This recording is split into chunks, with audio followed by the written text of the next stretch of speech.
Escuchamos a las protagonistas y las recibimos con un fuerte aplauso.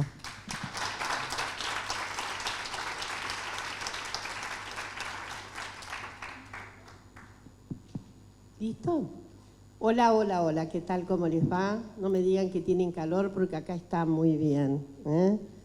Tenemos sí mucho calor de sororidad hoy. Gracias, gracias Marcela por esta oportunidad de estar junto a ti y gracias obviamente a la Defensoría del Pueblo de la Ciudad que carga una historia de mujeres. Acá hay una presente también, Diana Mafía. Pero es muy interesante esto, que haya habido titularidad de mujeres, no es poca cosa.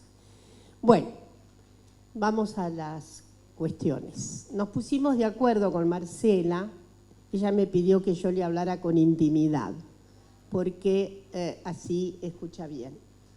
Mi voz no necesita de este adminículo fálico, pero tengo que hacerlo porque parece que es imprescindible para las grabaciones y demás, ¿no? Bueno. Entonces, nuestro objetivo es una revisita al feminismo del pasado, pero sobre todo en clave de la visita que corresponde a los días que corren, a las épocas que estamos transitando. Entonces yo voy a demorarme unos 15 minutos por ahí. Cuando bostecen me doy cuenta que tengo que terminar. En primer lugar me gustaría decir que la historia de los feminismos en América Latina ha sido muy fecunda, que ha sido obviamente producto de las circunstancias que corresponden a cada momento epocal de cada país. Cada nación latinoamericana, según los contextos vividos, pudo articular más precozmente o no tan precozmente cauces feministas. La segunda cosa es que hablamos, a ti te gusta mucho causa, a mí me gusta mucho cauce, porque los caminos del feminismo siempre fueron plurales, hay que distinguir eso. Hay algunas marcas en el pasado, sobre todo hasta mediados del 20, unas marcas que sí, que las hemos visitado muchas veces y caracterizado como marcas en donde la clave del maternalismo es muy importante. Faltaba más. La clave maternal es una clave treta y al mismo tiempo es una clave que tiene que ver con contestar al propio régimen patriarcal sin que los enunciados propiamente antipatriarcales, así como hoy los tenemos semiológicamente claro eso, eran atisbos. Una no encuentra en Seneca Falls ningún concepto que tenga que ver con el antipatriarcado. Tiene que ver con las dificultades ominosas que presenta la circunstancia de que los hombres sean evidentemente hegemónicos, etcétera, etcétera. Pero no está el concepto. Para mi gusto, una de las personas que comienza a hablar semiológicamente de patriarcado es Virginia Woolf. Es una de las primeras que usa el término. No importa, para nuestras tatarabuelas, o en fin, en América Latina, porque voy a destacar algunas circunstancias, tiene que ver con la lucha emancipatoria, dada la subordinación general de las mujeres, la servidumbre de las mujeres, según ya lo había dicho nuestro gran amigo Mills, ¿no? Entonces, él ya había hablado de la servidumbre. Tampoco en Mills hay una caracterización del patriarcado. Es un sometimiento, una esclavitud que sufren las mujeres. Digo, no importa, no está enunciado tal cual, pero es evidente que se trata de una lucha contra un poder esclavista. La tercera cosa entonces es, se ha dicho mucho que nuestros feminismos latinoamericanos eran propios de mujeres, sí, en general letradas, profesoras, docentes, mujeres que habían tenido una posibilidad de lectoescritura mucho más sofisticada y también que consistíamos, sobre todo estas ramas iniciales de los feminismos, en una preponderancia de las mujeres blancas. Todo un problema. Blancas, todo un problema. Es decir, es una articulación de sentido que me parece que arrasa con el mestizaje, con las formulaciones propias de América Latina. Es probable, sí, que aquí en nuestras latitudes, tanto en Uruguay como en Argentina, debido a la inmigración masiva, tuviéramos unos clasificadores etnográficamente un poquito más blancos. Pero en realidad no se constata. Hemos encontrado, por ejemplo, Prudencia Ayala, la gran figura del Salvador, primera feminista del Salvador. ¿De qué origen? Estrictamente aborigen, pueblo originario, Prudencia Ayala. De la misma manera que encontramos a Argelia Laya, la gran feminista venezolana, gran feminista afrodescendiente. Entonces hay que tener un poco de cuidado porque hay que ver en cada país cómo es esta configuración. De todos modos, no escapa que probablemente hubiera una cierta pretensión, racializada, si ustedes quieren, de que estas huestes feministas correspondían a una etnia particularmente emblanquecida. Pero esto hay que matizarlo mucho. La tercera cuestión del pasado aquel es que no todas las feministas, dichas feministas, se enrolaban en lo que podríamos llamar la integralidad de dimensiones del feminismo. Algunos grupos eran más especializados, por ejemplo, en sufragio. El sufragio tiene alta especialización, es uno de los elementos más destacados, una podría decir sintéticamente, hasta los años 60, renacimiento de otros feminismos completamente diferentes, eran tres las grandes manifestaciones emancipatorias. Primero, la condición jurídica igualitaria. Dos, obviamente, el sufragio femenino. Tres, una educación equitativa, igualitaria. Y luego hay detalles. Cada país después va teniendo algunos detalles. La otra cuestión es que también hay que ver, a veces los movimientos feministas se enredaron mal con algunas situaciones dolorosas. Nadie es perfecto. Hay un grupo feminista muy destacado en Cuba que, por supuesto, estuvo muy de acuerdo con la dictadura de los años 30, luego se desencanta porque no aparece el sufragio. Un grupo importante, el grupo más importante de Paraguay en términos de procura del voto. Paraguay fue el último país en América Latina en la conquista del voto para las mujeres. Sí.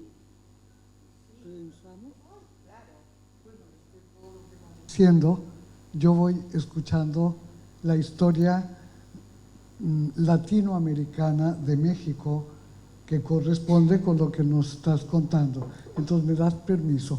Un poquito. Por supuesto. Allá, en 1916, se hizo el primer Congreso Feminista Latinoamericano. Fueron delegadas de Chile, de Uruguay, de Argentina, creo que de Costa Rica también, y México fue uno, no el último que ya nos dijiste. 2 veces hubo el sino el penúltimo país. Fue reconvenido por la OEA porque no había aprobado el sufragio. O sea, un país que salía de una profunda revolución, no unas elecciones, lo digo con todo respeto y cariño, sino de una revolución, la primera del siglo con carácter social, clasista, de redistribución de la riqueza y de todo lo que ya más o menos conocemos de la Revolución Mexicana, que está en la mitología latinoamericana. También, ojalá, cada vez más en la Y historia. decisivo para los feminismos. Ahí va.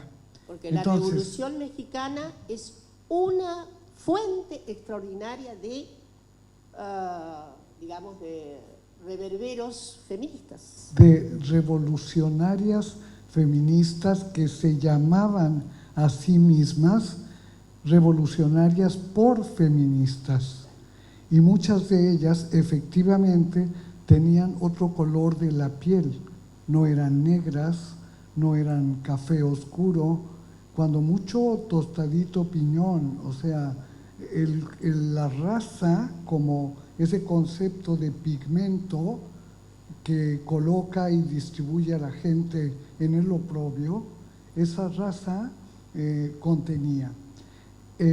Las mexicanas convocaron al primer congreso llamado por ellas mismas feminista, cosa que me llena a mí de orgullo histórico. Yo soy otra desde que lo Te sé. voy a dar otro motivo de orgullo. Te Pero- voy a decir qué. Porque México, vamos a estar demagógicamente acá, faltaba más. México tiene el primer movimiento, antes de que tuviéramos estudios decoloniales, poscoloniales, etcétera. México tiene, gracias a doña Elena Arizmendi,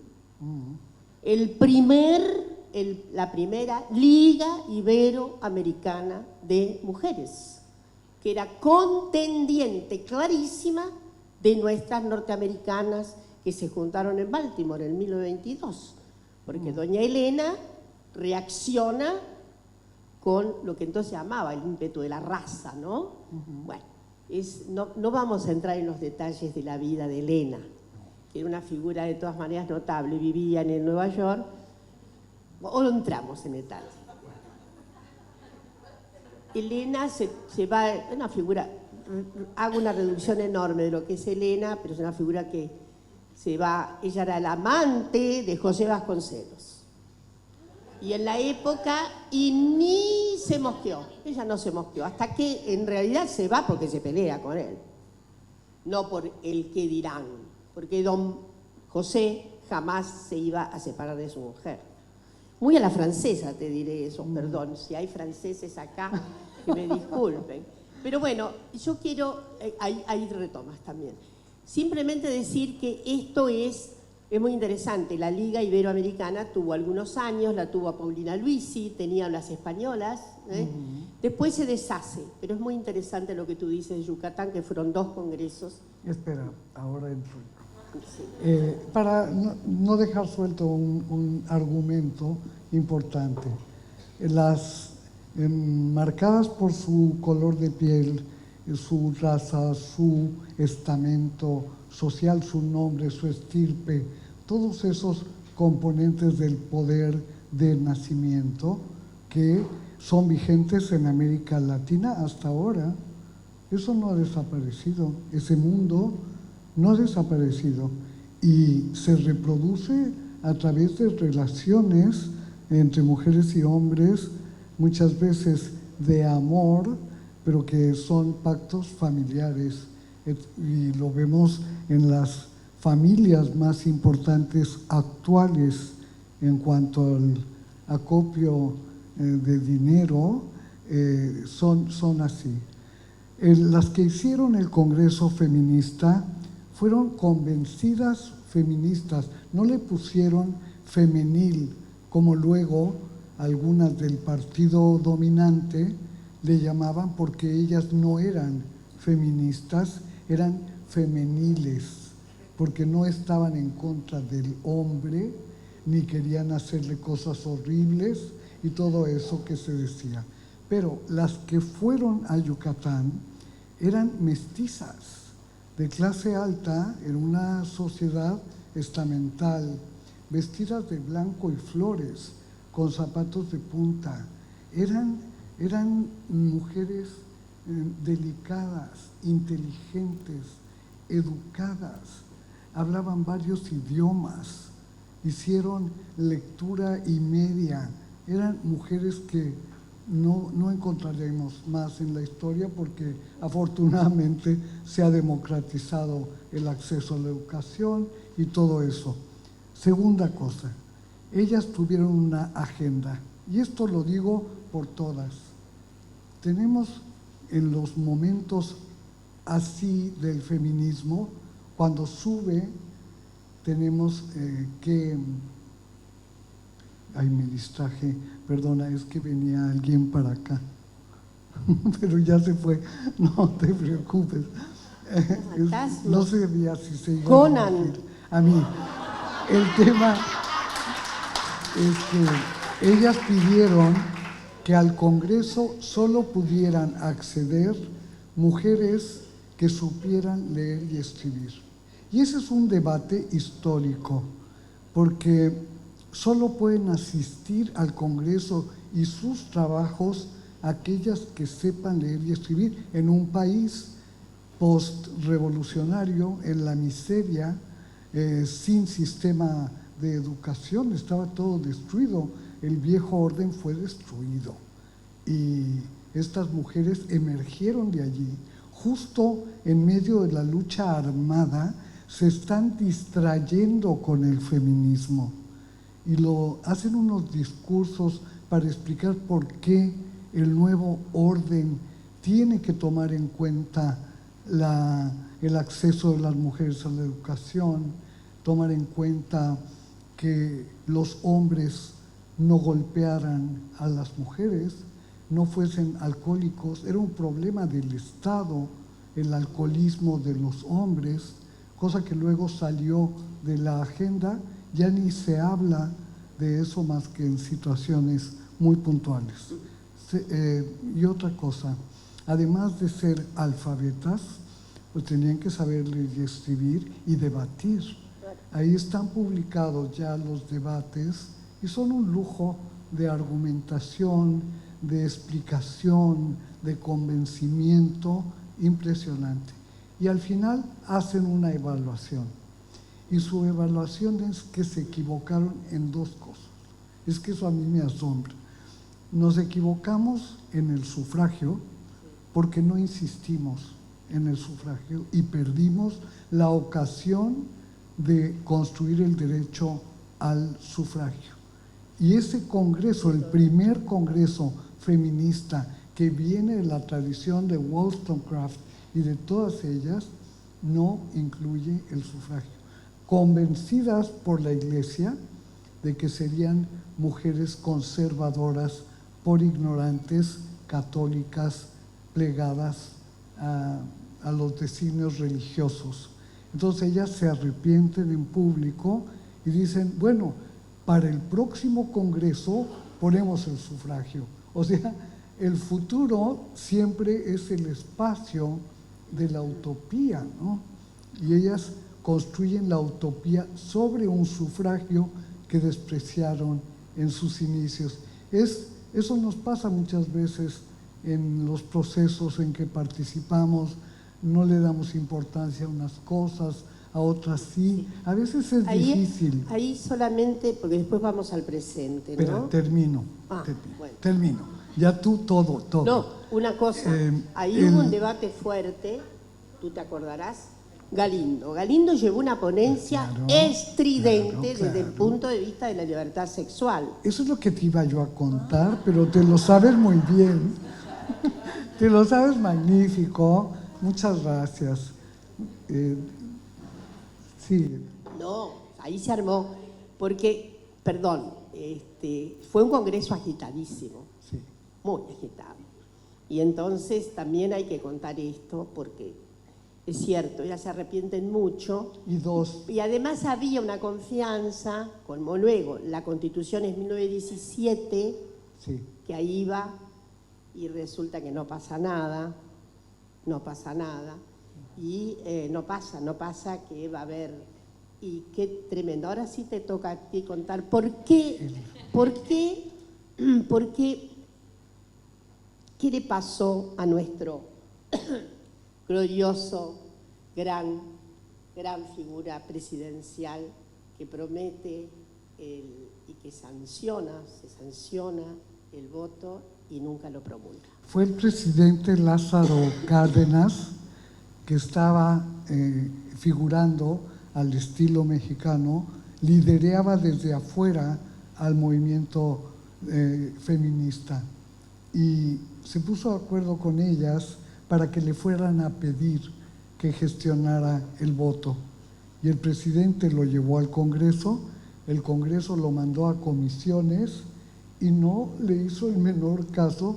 Tardamos 15 años más en tener el voto reconvenidos por la OEA. Un segundo dato de agenda. El primero fue el voto, el sufragio. El segundo fue la educación racionalista. No hicimos el suficiente esfuerzo de poner la educación racionalista como indispensable del proceso de cambio de mentalidades, lo llaman así, no sé cómo dicen las mentalidades, que es lo que sigue a esta revolución social. Tenemos que hacer cambio de mentalidades y para eso el racionalismo inglés era lo mejor que podían tener y ellas se sentían, como eran de clase alta, se sentían muy bien. Hay que reconocer que Cárdenas hizo lo que pudo porque hubo una reacción contra el magisterio muy dolorosa. Ahí sí que hubo luchas. Hubo docentes que fueron muertos. Sí, claro. Porque había oposiciones de los contextos muy conservadores a eso que también se llamó socialista. Es cierto. No era solo racionalista, era socialista. Y Mirá qué metida que socialista. soy, ¿no? Bueno, no. ¿Qué te parece si vamos un poco más acá? ¿Vamos más acá? Ya dijimos todo lo que No queríamos. vamos a decir todo porque quedan todos los países afuera. Chile tuvo 3 veces en los años 20 partido feminista. 3 veces en los años 20 tuvo un partido feminista que no fue muy largo, después tuvo otra conformación de partido feminista y después una composición dentro de unos partidos mezzoconservadores que también tenía una línea no rama femenina, pero sí un dispositivo feminista. Bueno, pero lo que podríamos decir es que chapeau a los feminismos latinoamericanos. Voy a decir algo más. Muy bien, dilo todo. Voy a decir algo más. Miren, en general hay una idea de que grandes cambios, y tú lo mencionaste hoy, con Belén do Pará. Belén do Pará es efectivamente una extraordinaria salida. Fue la primera convención. Claro. La Unión Europea solo tuvo un acuerdo a partir del 2011, se acuerdo de Estambul primero y después. Quiere decir que América tiene desde 1994, la región consigue una convención como Belén do Pará. Y tú lo dijiste muy bien, gracias a los feminismos de la región. Pero a veces tenemos la idea de que en esta vocación un poco exógena que tenemos, de reconocimiento más de lo que proviene tal vez de cuencas, aunque yo no me lo creo del todo, ha habido en sus momentos reconocimiento a las cuencas. Ustedes saben que en 1948 termina la guerra, etcétera, etcétera, fundación de la ONU, Conferencia de San Francisco. ¿Y? Esa fecha sí. la tengo reservada. Bueno, yo termino acá y tú me completas. Es la porque fecha yo quiero, no en sé, que yo nací. la fecha que tú naciste. Por eso soy feminista. Porque bueno, nací en 1948. ¿Tú sabes qué pasa? De fundación de la ONU.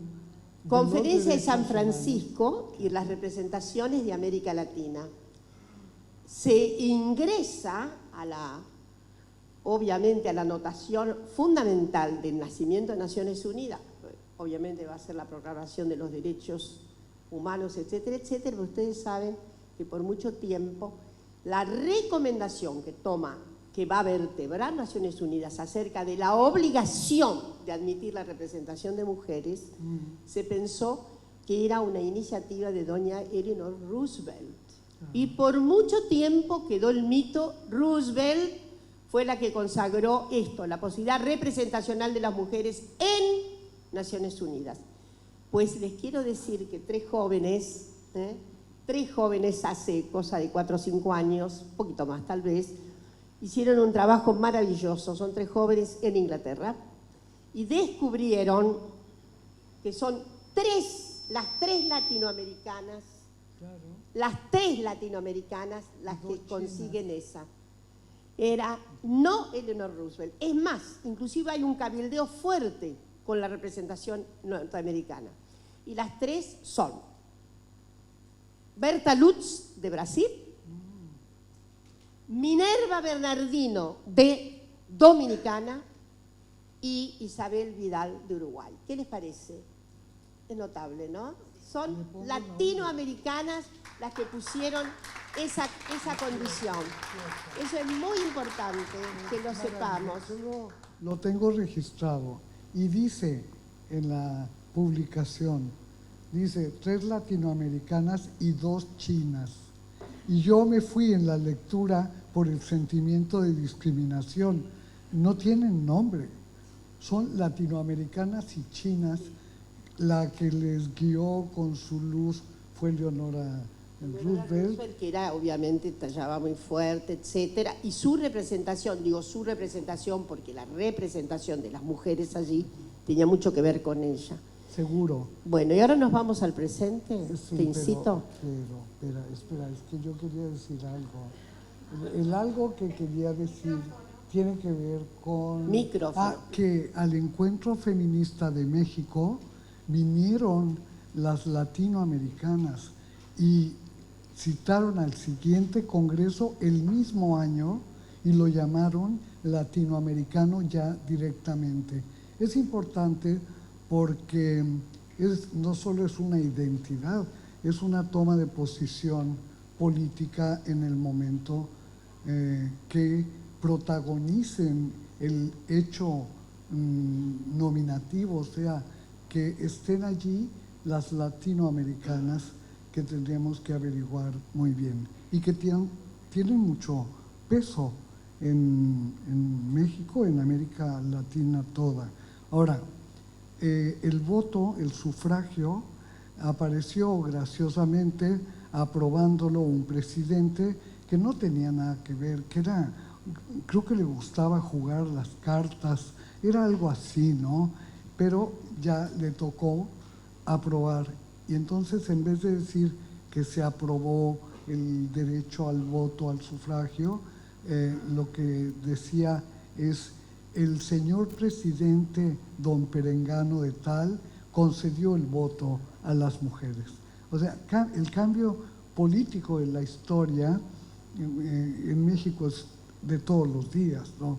Amaneces con una historia y acabas con otra. Pero en el caso del feminismo tenemos una historia, tenemos colegas, tenemos genealogía. Y con eso termino y te lo paso. Yo promuevo todo el tiempo que tengamos genealogía, que tengamos historia, que sepamos quién fue, que leamos sus textos, que no decir es que esto es del pasado, no, o sea, el tiempo del feminismo es todo el tiempo. No podemos ser tan selectivas como para no leerlo. Y me parece que hoy hace mucha falta, porque otra vez están otros movimientos y otros grupos tratando de rebasar al feminismo que hacemos las feministas con nuestra presencia, con nuestra humanidad y nuestra historia, ¿no? Y bueno, Latinoamérica para mí emergió del feminismo, porque yo antes de esto no era latinoamericanista, no tenía sentido, y mi cultura política era demasiado nacionalista o socialista. Entonces no alcanzaba. Pero conforme vine a América Latina, a cada país, en cada lugar, con nuestras redes que nos dan tanto orgullo, yo me fui volviendo algo exótico. Sí, pero Latinoamérica sin himnos, por ejemplo, sin himnos, sin banderas, sin militares trepados a caballo en todas las ciudades, o sea, un latinoamericanismo revisitado por el feminismo en cuanto a la forma, los símbolos, pero también al contenido.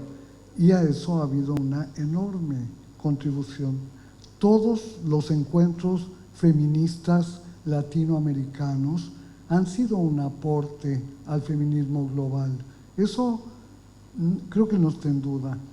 Y ha sido un aporte activo, proactivo y tópico en la construcción de cambios. Nosotras hemos reformado al Estado.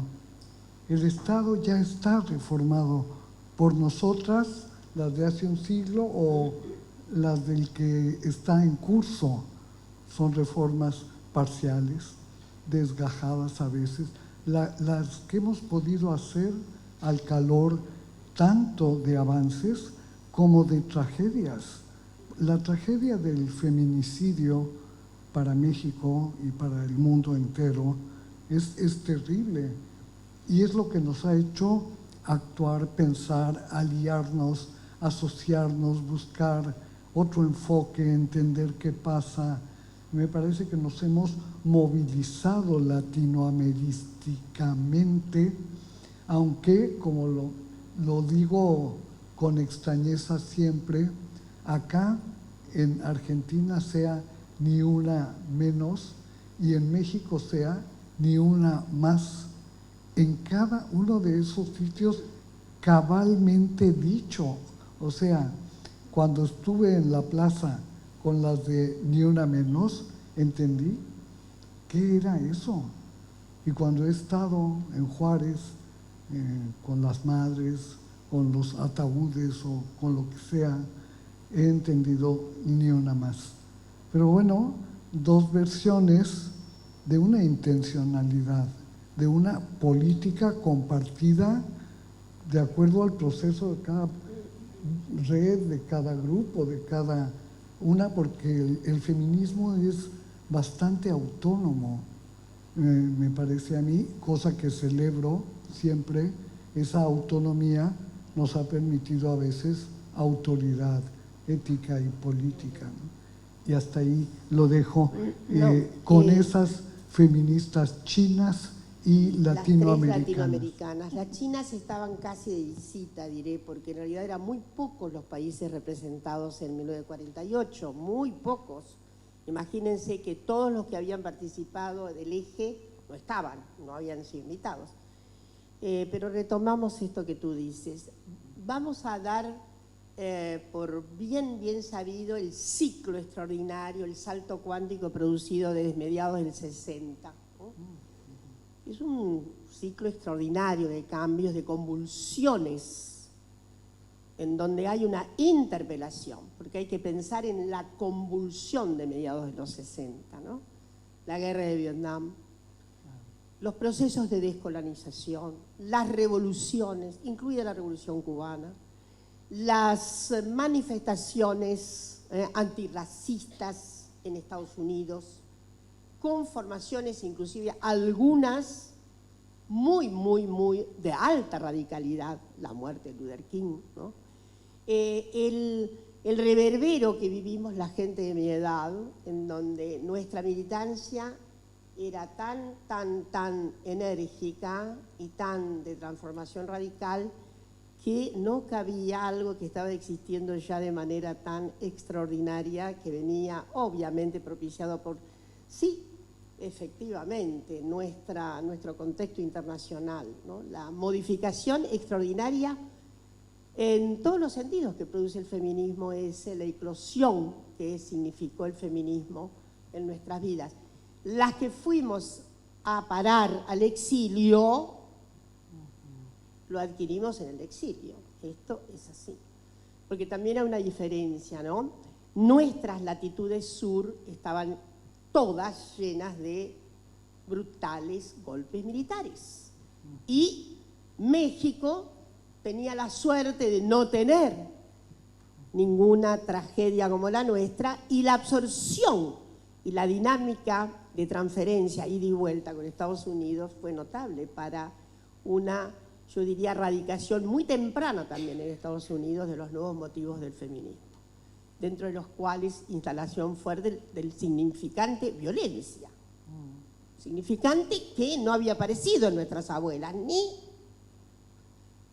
es notable, ¿no? Tú sabes que siempre me ha llamado mucho la atención la contundencia de la exposición sobre la minoridad jurídica, que era obvia a través de todos nuestros códigos, pero la escasa percepción. Una sola nota de María Vela Ramírez yo he visto en la primera revista feminista argentina en 1902 acerca de se mata con toda tranquilidad, más o menos así.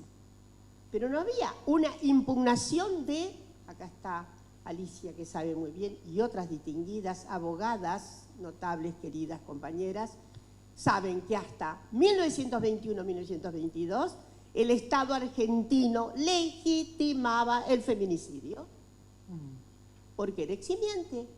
La muerte de una mujer porque era adúltera, o la muerte de una joven porque su padre había sido deshonrado, se llamaban obviamente crímenes de dolor o crímenes de honor. ¿Qué tal? Y bueno, eran eximientes. Yo tengo ahí un manojo de fallos anteriores. Es impresionante, inclusive les digo algunas cuestiones tremendas, que el racialismo visible, pero sobre todo con las mujeres.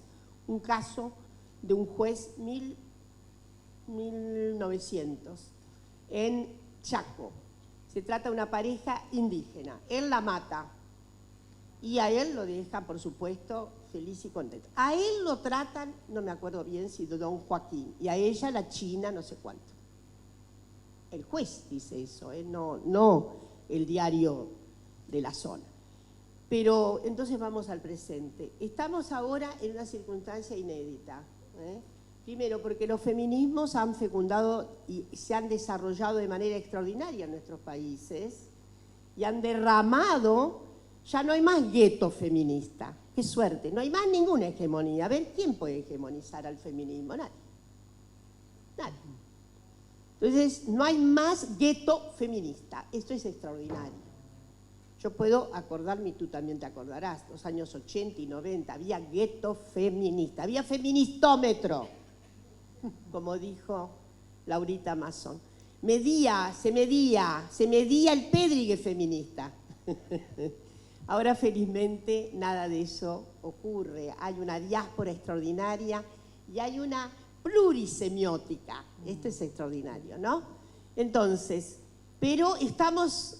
No puedo, ahí vamos a llegar a esto. Estamos en una encrucijada impresionante. Las nuevas fuerzas llamadas neoliberales, yo me resisto. Algunos gobiernos son neoliberales, pero otros son fascistas directamente. Neoliberal es demasiado pipí cucú para las manifestaciones neofascistas. Está claro, ¿no? Para mí hay una abdicación del modo liberal. Hace poco tuve que dar una charla en la Universidad del Litoral y me preparé mucho, volviendo a leer a alguien que tenemos que volver a leer, John Locke, el creador del Partido Liberal inglés.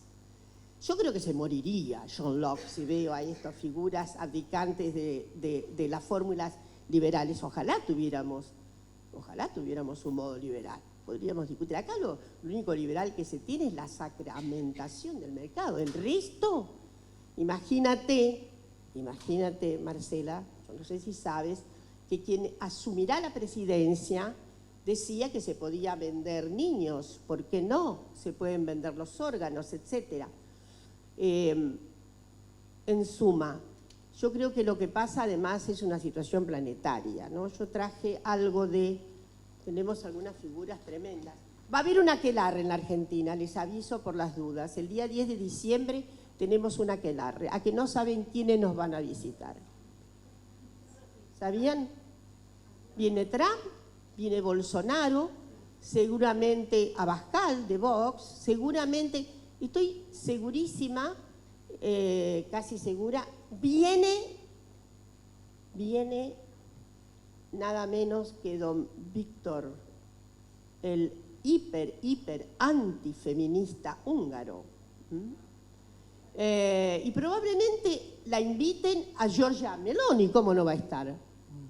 ¿Te imaginas el aquelarre que vamos a tener?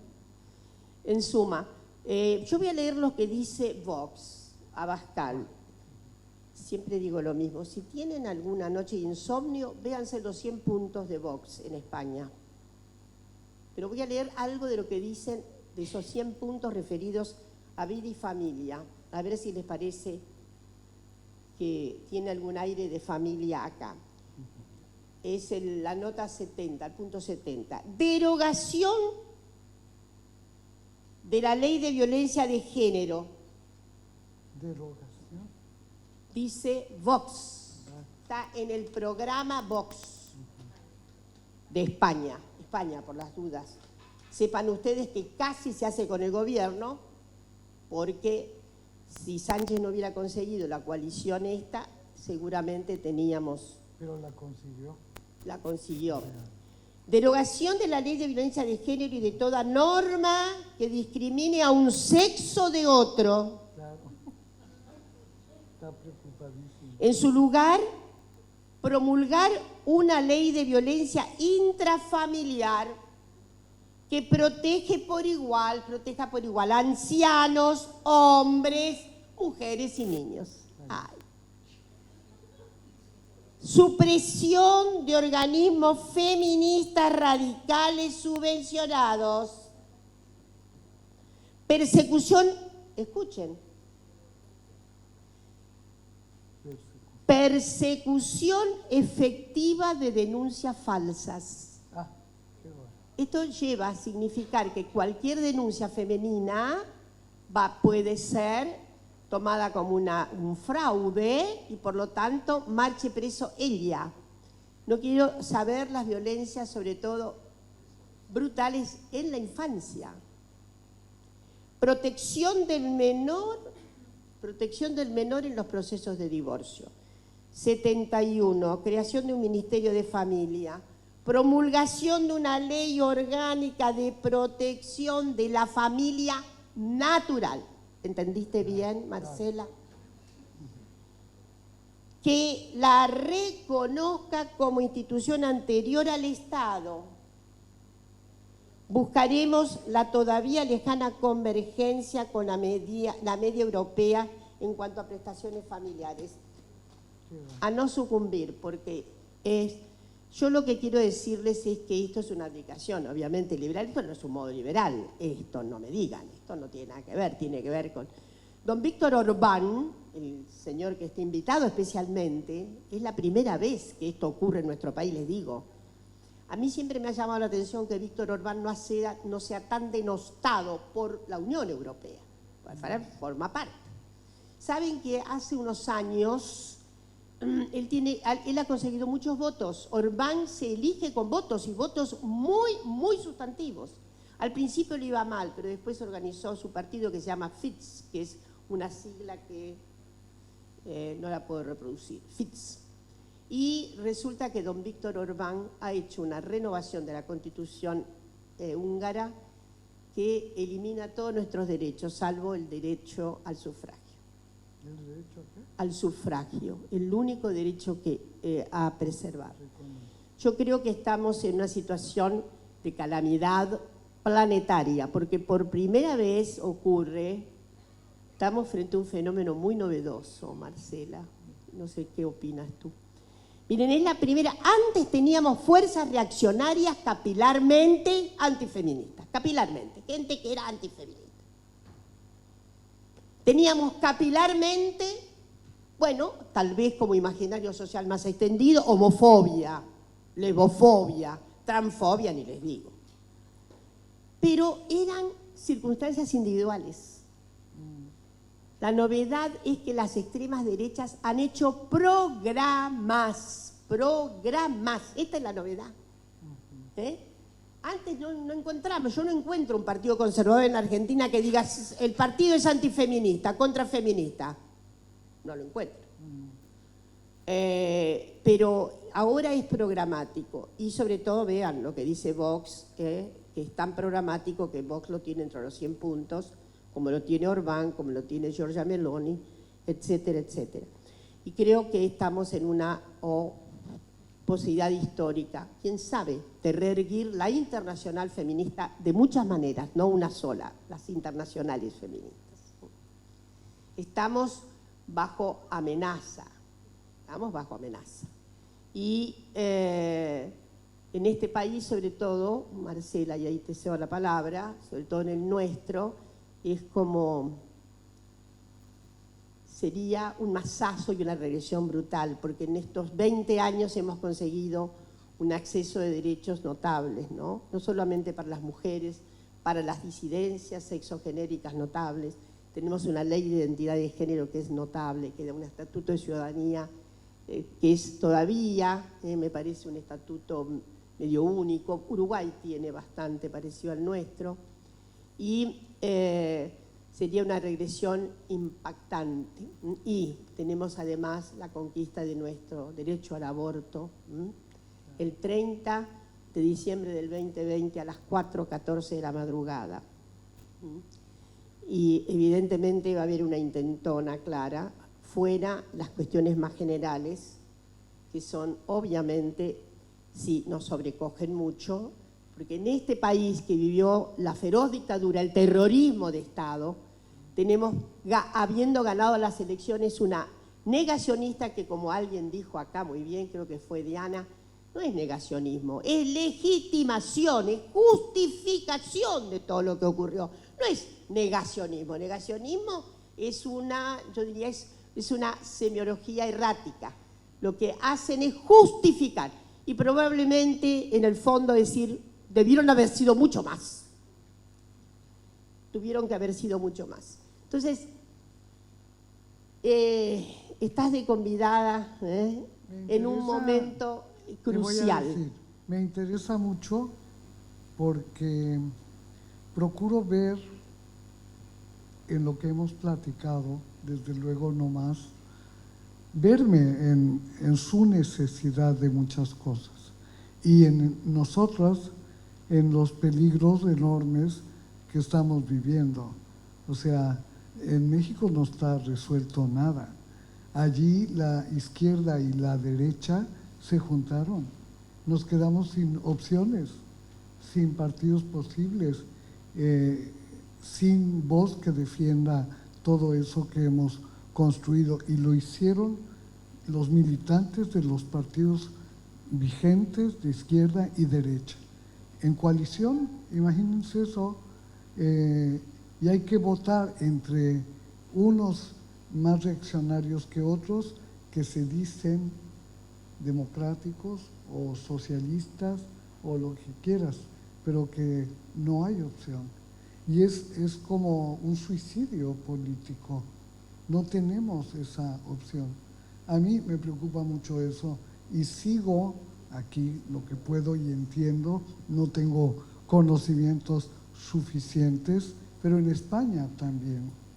Y en España, bueno, pues ahí está ese Vox, ¿no? Terrible.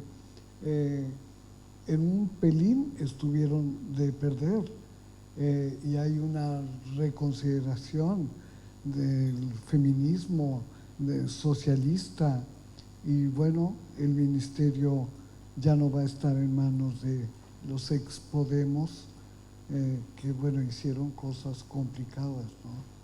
En fin, el tema es que hay una crisis en diferentes países en torno a la agenda, a una parte de la agenda feminista.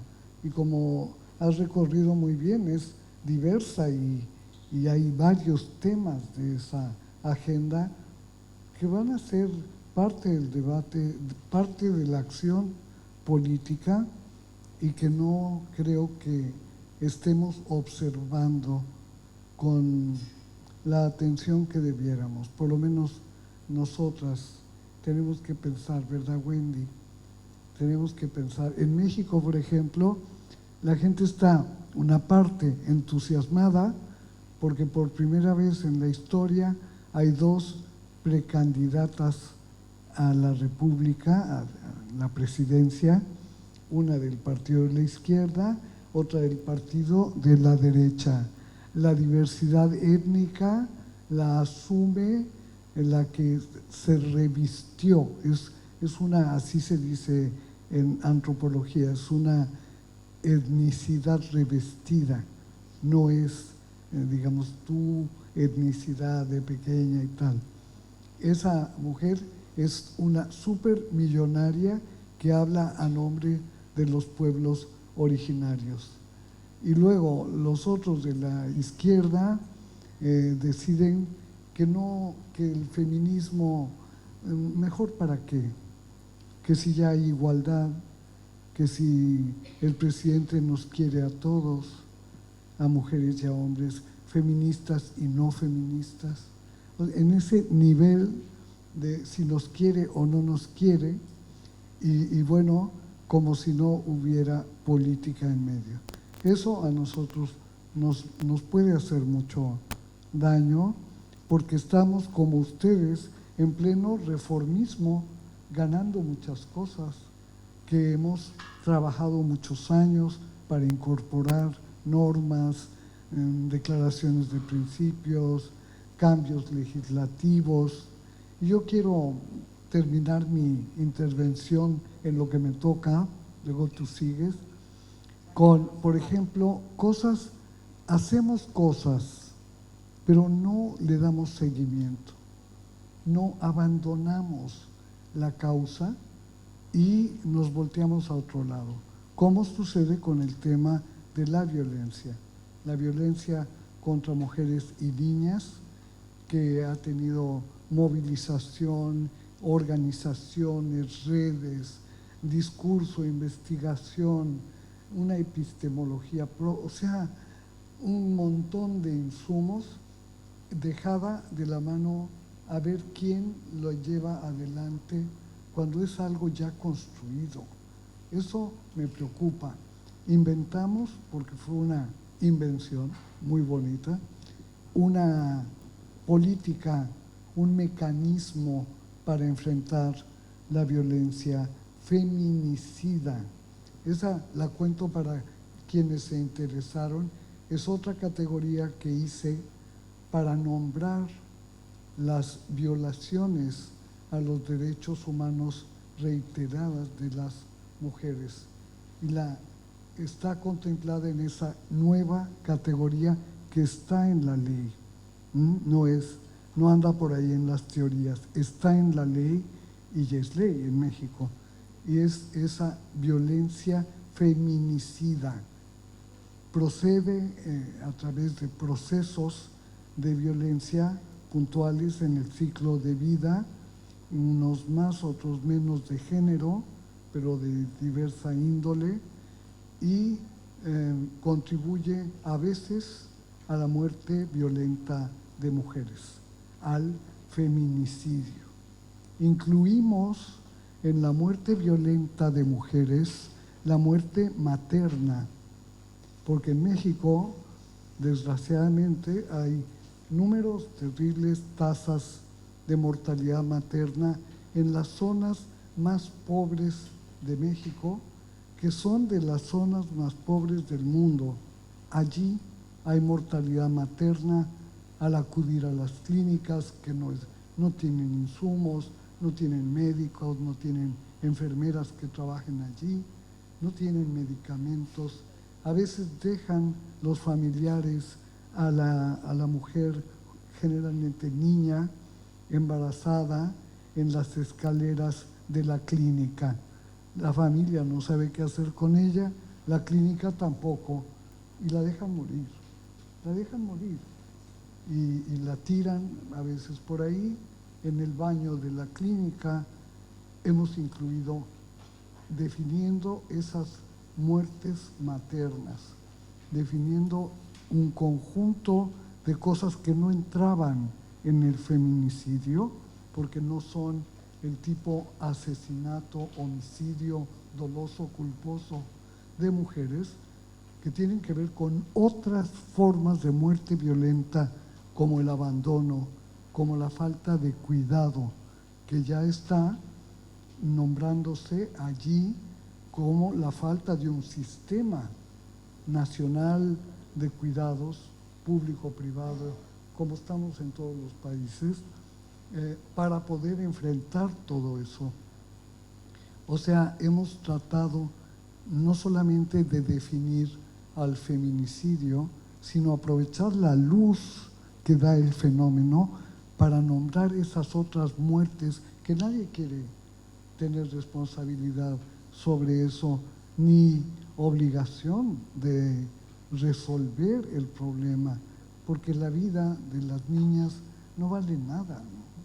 La venta de niñas para matrimonio, para maternidades que no pueden ser palomeadas como libertad, son tráfico de mujeres, de niñas, y el regalito es identificar esa forma de violencia.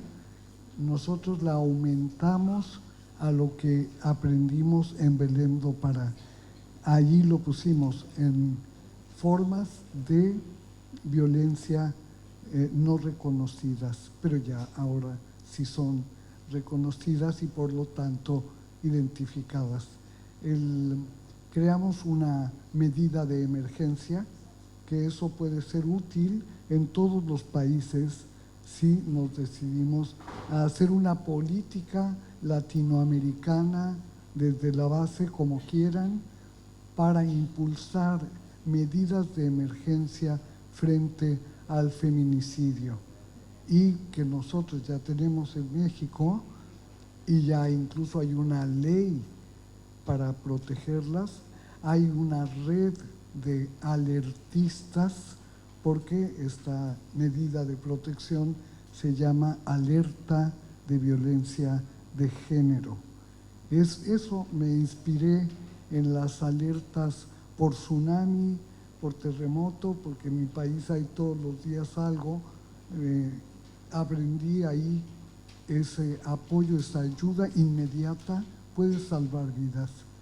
Y aquí el tema es salvar vidas. Y encauzar vidas con un proyecto decente y digno de vida, ¿no? Está a la mano para quien la quiera usar. Es un capítulo de la ley, lo pueden ustedes consultar en internet, y lo pusimos despuesito de un artículo de la ley que se llama agravio comparado. Agravio comparado por desigualdad en los derechos. O sea, no es posible que en un solo país, no es posible teóricamente, en un solo país tengamos diferentes derechos las mujeres frente al mismo fenómeno. Por ejemplo, el tema del aborto, que ya lo hemos denunciado como un agravio, porque unas mexicanas no nos pasa nada y a otras mexicanas hay cárcel y todo tipo de problemas reales. Ha habido mujeres presas por aborto en México, cuando casi desde mi infancia la discusión sobre el aborto era progresista. Yo recuerdo siendo niña, era progresista, era laica, era comparada con la educación pública, por decir el valor, ¿no? Y no se avanza y la quitan y nos amenazan con quitar los derechos. Lo que estabas también explicándonos, que está pasando no solo aquí, allá, sino es una corriente revisionista en el sentido peor de la palabra. Ese mecanismo, alerta de violencia de género, tiene las bondades de que es la sociedad civil, tú, profesora, o una ONG, o un grupo de defensores de derechos humanos, pide la declaratoria de alerta porque hay focos rojos destemplados en partes del país. todos los estados federales de México han recibido alerta de violencia. Lo han tenido que aceptar porque, bueno, se acompaña de investigación, se prueba y obliga al Estado a cambiar la política pública. Bueno, esa alerta han venido de Israel, por ejemplo, a pedirnos cómo se hace la alerta, porque es buenísima. Bueno, yo les creo que es buenísima. La han solicitado de otros países de Europa. En México unas dicen que sí, otras feministas se voltean para otro lado, no vamos juntas en eso, aunque todas estamos con todo el rollo de salud sexual como toda la vida. Pero en este punto de violencia, con eso voy a terminar, otra de mis colegas, ambas reconocidas liderando los procesos, pues yo la invité a desayunar a mi colega, a decirle, yo te ofrezco y te pido una alianza profunda, radical, para enfrentar esto juntas, ¿no? Yo me sentí muy bien de hacer eso, me sentí coherente. Y aquella me dijo, pues mira, yo no estoy muy de acuerdo. ¿Por qué no estás muy de acuerdo? Pues porque lo que yo conozco de violencia, escarbo un poco y encuentro hombres que fueron torturados por mujeres en la infancia, que fueron violentados sexualmente en la adolescencia, que vivieron violencia de niños, y todo eso me hace a mí imposible entrarle a una lucha política por el tema. Y le dije, oye, yo no te propuse una lucha política, te propuse que nos aliemos de manera radical para enfrentar esto. Pero cuando no tenemos el lenguaje, no oímos, tal vez. Entonces nunca pudimos concertar una alianza pública que nos hubiera beneficiado a todas, porque todas somos feministas de toda la vida y unas nuevas de reciente ingreso, afortunadamente, que están llegando. Y me han pedido la alianza pública ahora desde las redes de alertistas. O sea, es interesante cuando podemos en el movimiento disentir y asentir y no pasa nada, pero sí pasaría algo muy bueno si logramos potenciar lo que hacemos. Entonces, bueno, pues eso es lo que quiero comentar de lo que hacemos. Coincidimos en, bueno, ¿qué voy a decir? No te vamos a preguntar el nombre, para nada. ¿No qué? Perdón. No, que no te vamos a preguntar ningún nombre acerca de este tópico. Ah, bueno, muy bien. Ah, ya entendí. Bueno, sí. No vamos, no. Pero yo no voy a decir ninguno tampoco, ¿eh? Nada, gracias Marcela, y yo creo que ahí estamos, ¿no? Para juntar nuestras fuerzas potentes. Tú sabes que a mí me gusta más el verbo potenciar que empoderar, mucho más. Potenciar implica un estado de irradiación conjuntista. Así que bueno, Marcela, arriba los corazones, abajo las desazones.